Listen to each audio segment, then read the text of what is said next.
നമസ്കാരം. മീഡിയ കമ്പാനിയുടെ വളരെ പ്രധാനപ്പെട്ട ഡെയിലി അപ്ഡേറ്റിലേക്ക് സ്വാഗതം. എല്ലാവരും അറിഞ്ഞിരിക്കേണ്ട പ്രധാനപ്പെട്ട കുറച്ച് ഇൻഫർമേഷൻ വീഡിയോ വഴി ഷെയർ ചെയ്യുന്നു. ഏറ്റവും ആദ്യത്തെ പ്രധാന അറിയിപ്പ്, ജൂലൈ മാസത്തെ ക്ഷേമ പെൻഷൻ്റെ വിതരണം ആരംഭിച്ചു. 24-ാം തീയതി ഉച്ച കഴിഞ്ഞ് 3 മണി മുതൽ തന്നെ നമ്മളുടെ ബാങ്ക് അക്കൗണ്ടിലേക്ക് തുക ട്രാൻസ്ഫർ ചെയ്ത് തുടങ്ങിയിട്ടുണ്ട്. ഇതുവരെ ലഭിച്ചിട്ടില്ല എങ്കിൽ കൃത്യമായിട്ട് കമൻറ്റ് ബോക്സിൽ അക്കാര്യങ്ങളൊന്ന് അറിയിക്കുക.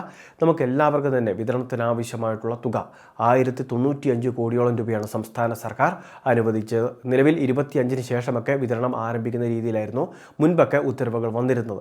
എന്നാൽ ഈ പ്രാവശ്യം വളരെ വേഗത്തിൽ 23-ാം തീയതി ഉത്തരവിറങ്ങുന്നു, 24-ാം തീയതി വിതരണമെന്ന് പറയുന്നു. അതേ രീതിയിൽ വിതരണം നടക്കുകയും ചെയ്യുന്നു. ഇനി കൈകളിലേക്കൊക്കെ തുക സ്വീകരിക്കുന്നവർക്കാണ് കുറച്ചുകൂടി താമസം നേരിടുന്നത്. കാരണം സഹകരണ ബാങ്കിലേക്ക് തുക എത്തിച്ചേരണം, അതിനുശേഷം അവിടുന്ന് കൃത്യമായിട്ട് പ്രതിനിധികൾ നമ്മളുടെ വീടുകളിലെത്തി തുക കൈമാറണം. 1-2 ദിവസം മാത്രമാണ് അതിന് ശേഷിക്കുന്നതും. അതുകൊണ്ട് തന്നെ 1-2 ദിവസത്തിനുള്ളിൽ തന്നെ നമ്മളുടെ എല്ലാ മേഖലകളിൽ വിതരണം പൂർത്തിയാക്കുകയും ചെയ്യുന്നതായിരിക്കും. ഓഗസ്റ്റ് മാസം 3-ാം തീയതിക്ക് മുൻപ് തന്നെ വിതരണം പൂർത്തിയാക്കണമെന്ന നിർദ്ദേശമാണ് സർക്കാർ ഉത്തരവിലുള്ളത്. 2000 രൂപ വീതം പെൻഷൻ വാങ്ങുന്ന എല്ലാവരും ഈ കാര്യങ്ങൾ ശ്രദ്ധിക്കുക.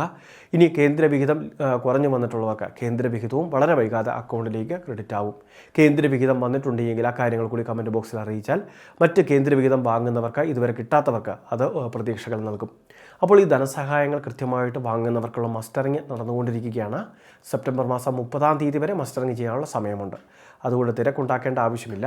നിലവിൽ നമ്മളുടെ സമയവും സാഹചര്യമൊക്കെ നോക്കി സമീപമുള്ള അക്ഷയ കേന്ദ്രങ്ങൾ വഴി ഇത് പൂർത്തിയാക്കാം. സംസ്ഥാനത്തെ അക്ഷയ കേന്ദ്രങ്ങൾ വഴി മാത്രമാണ് ഇത് പൂർത്തിയാക്കാൻ സാധിക്കുന്നത്. നമുക്ക് ഫോൺ വഴിയൊന്നും ഇത് ചെയ്യാൻ സാധിക്കുന്നതല്ല.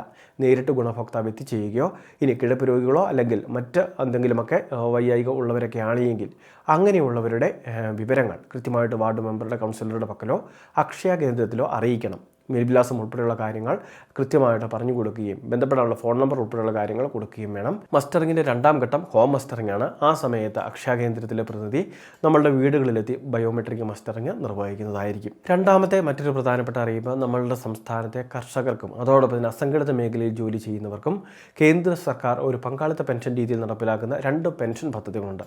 ശ്രം യോഗി മൻധൻ യോജനയും കിസാൻ മൻധൻ യോജനയും. ഈ പദ്ധതികൾക്ക് കോമൺ സർവീസ് സെൻ്ററുകൾ വഴി നമുക്ക് രജിസ്ട്രേഷൻ ചെയ്യുന്നതിന് വേണ്ടി സാധിക്കുന്നതായിരിക്കും. പരമാവധി 40 വയസ്സ് വരെ ഉള്ളവർക്ക് മാത്രമേ രജിസ്ട്രേഷൻ ചെയ്യാൻ സാധിക്കുകയുള്ളൂ. 18-നും 40 വയസ്സിനും ഇടയിൽ പ്രായമുള്ളവരായിരിക്കണം പദ്ധതിയുടെ ഭാഗമാകേണ്ടത്. ചെറിയ അംശാദായം പ്രതിമാസം അടയ്ക്കേണ്ടതുണ്ട്. 55 രൂപ മുതൽ 200 രൂപ വരെ മാത്രമായിരിക്കും പ്രതിമാസ അംശാദായം വരിക. ഇങ്ങനെ കൃത്യമായിട്ട് അടച്ചു കഴിഞ്ഞാൽ 60 വയസ്സെത്തുമ്പോൾ മുതൽ പ്രതിമാസ പെൻഷന് അർഹതയുണ്ടായിരിക്കും. 3000 രൂപയാണ് നിലവിൽ കേന്ദ്ര സർക്കാർ പറഞ്ഞിട്ടുള്ള സുനിശ്ചിത പെൻഷൻ. അപ്പോൾ പദ്ധതിയിലേക്ക് അപേക്ഷ വെക്കാൻ താല്പര്യമുള്ള 40 വയസ്സ് വരെയുള്ളവർക്ക് ഇപ്പോൾ നമ്മളുടെ സമീപമുള്ള കോമൺ സർവീസ് സെൻ്ററുകൾ വഴി bank account details, Aadhaar, nominee details, ആക്റ്റീവായിട്ടുള്ള മൊബൈൽ നമ്പർ, മറ്റ് ഡീറ്റെയിൽസുകൾ സമർപ്പിച്ച് ഇതിലേക്ക് രജിസ്റ്റർ ചെയ്യുന്നതിന് വേണ്ടി സാധിക്കുന്നതാണ്. പിന്നീട് ഓട്ടോ ഡെബിറ്റിംഗ് കൂടി എനേബിൾ ചെയ്ത് കഴിഞ്ഞാൽ എല്ലാ മാസവും നിശ്ചിത നമ്മളുടെ അംശാദായം അക്കൗണ്ടിൽ നിന്നും ഓട്ടോമാറ്റിക്കായിട്ട് ഡെബിറ്റ് ചെയ്യപ്പെടുകയും നമ്മളുടെ ഈ ഒരു പദ്ധതി, അതായത് ഈ ഒരു പെൻഷൻ പദ്ധതി പുതുക്കിക്കൊണ്ടിരിക്കുകയും ചെയ്യാവുന്നതാണ്. മൂന്നാമത്തെ മറ്റൊരു പ്രധാനപ്പെട്ട അറിയിപ്പ്, സംസ്ഥാനത്തെ റേഷൻ വിതരണം നടന്നുകൊണ്ടിരിക്കുകയാണ്. ജൂലൈ മാസത്തെ റേഷൻ ആനുകൂല്യങ്ങളോടൊപ്പം തന്നെ എല്ലാ സപ്ലൈകോയുടെ ഔട്ട്ലെറ്റുകളും അതോടൊപ്പം തന്നെ മാവേലി സ്റ്റോറുകളിലും സബ്സിഡി ഉൽപ്പന്നങ്ങൾ എല്ലാം തന്നെ സ്റ്റോക്കുണ്ട്. അതുകൊണ്ട് തന്നെ വെളിച്ചെണ്ണ, പ്രത്യേകിച്ച് പഞ്ചസാര വില കൂടിക്കൊണ്ടിരിക്കുകയാണ്.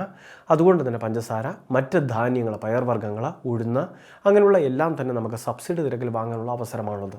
ഈ ഒരു അവസരം കൂടി റേഷൻ കാർഡ് ഉടമകൾ പ്രയോജനപ്പെടുത്തുക. വളരെ പ്രധാനപ്പെട്ട കുറച്ച് ഇൻഫർമേഷനാണ് വീഡിയോ വഴി ഷെയർ ചെയ്തത്. ഇതുപോലുള്ള അറിയിപ്പുകൾക്ക് ചാനൽ സബ്സ്ക്രൈബ് ചെയ്യുക, ഫോളോ ചെയ്യുക.